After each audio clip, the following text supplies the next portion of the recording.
Bien, tras la primerísima aproximación a Sparkle, vamos a ver un documento un poquito más detallado, pero desde luego todavía lejos de ser un documento absolutamente completo. Vamos a plantearnos una primera consulta que es devuélveme absolutamente el valor de todas las variables que cumplan este grafo pregunta. La única variable que encontramos aquí es la que nosotros hemos llamado como city, y la pregunta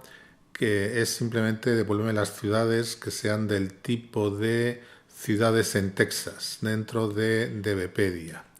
Se nos sugiere que vayamos al punto de consulta web online de DBpedia, el Sparkle Endpoint, y que simplemente copiemos esta pregunta y la ejecutemos allí. Bien, es lo que hacemos, pegamos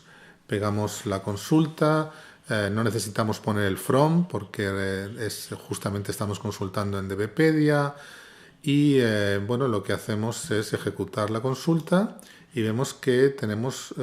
varios cientos de resultados del valor de city, que es la única variable, a pesar de que aquí se pide dame el valor de todas las variables, solamente había una,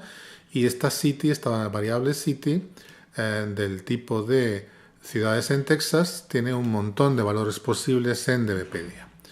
Si volvemos al tutorial, a la siguiente pregunta, ahora la consulta va a ser del estilo de devuélveme el valor de todas las variables, y ahora son dos, una es ciudad y otra es población total. La ciudad está relacionado con el hecho de ser ciudad en Texas, la ciudad está relacionado con su población total, y nos van a salir entonces valores tanto de la ciudad como de su población total para cada una de las ciudades que encontremos. De nuevo copiamos esto, vamos al punto de consulta de DBpedia, lo pegamos, ejecutamos la pregunta y tenemos ahora tanto la ciudad como su población total. Si volvemos al tutorial y seguimos con ello, se nos recuerda que bueno, podíamos perfectamente haber hecho esa consulta de una manera un poco más abreviada. Cuando se repite el mismo sujeto en dos sentencias, basta poner punto y coma, y la segunda sentencia asume que se refiere a city, se refiere al sujeto de la primera. Bueno, eso es lo que usamos en esta tercera sentencia, en esta tercera pregunta, perdón, en la que a una misma city se pide que nos devuelva los valores de todas las variables que cumplan este grafo de pregunta, que son ciudades del tipo de ciudades en Texas con una población total, y nos tiene que dar la población total, y con una población metropolitana alrededor de la ciudad, y nos tendría que dar la población metropolitana. Bien, esta es la consulta ya copiada en el punto de consulta de DBpedia, y vamos a tener un resultado curioso, y es que a pesar de que aparecen bastantes ciudades, aquí acaba el resultado, no hay más. Son muchísimas menos de las ciudades que antes nos salían cuando preguntábamos por una ciudad y su población total. Y esto se debe al hecho de que Sparkle no va a darnos todos los enlaces, y en el caso de todas las ciudades y en el caso de que no tengan un enlace hacia población metropolitana, también nos la lista con un resultado null, con un resultado de que no está, sino que simplemente lo que ocurre es que no nos aparecen, porque lo que estábamos pidiendo eran ciudades con esos dos enlaces, población total, población metropolitana. Por lo tanto, se nos recortaba el número de resultados posibles. Para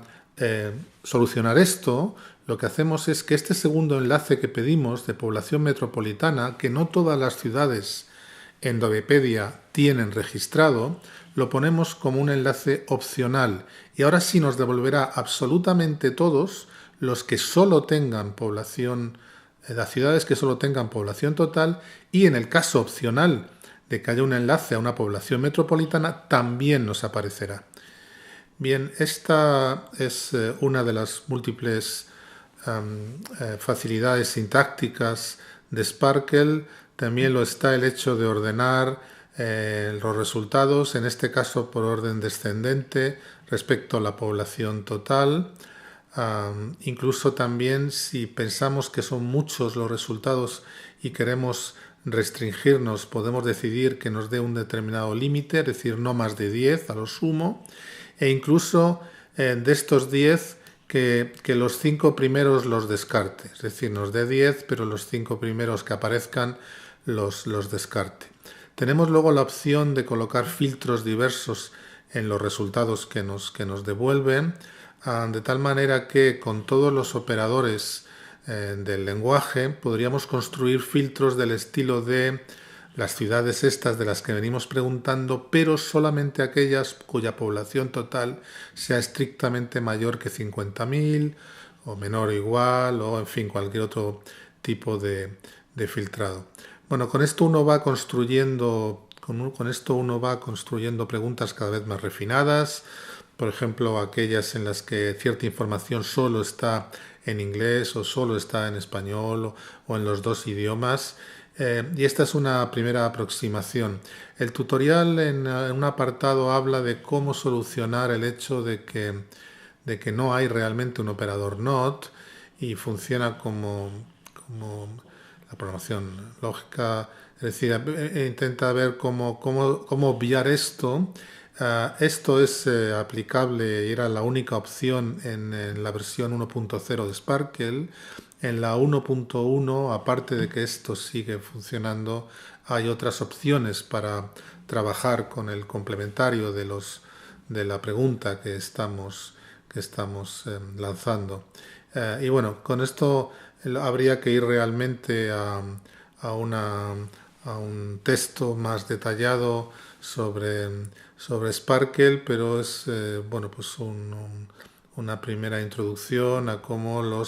se puede ir refinando este tipo de consultas de la misma manera que se van refinando las consultas SQL en una base de datos relacional.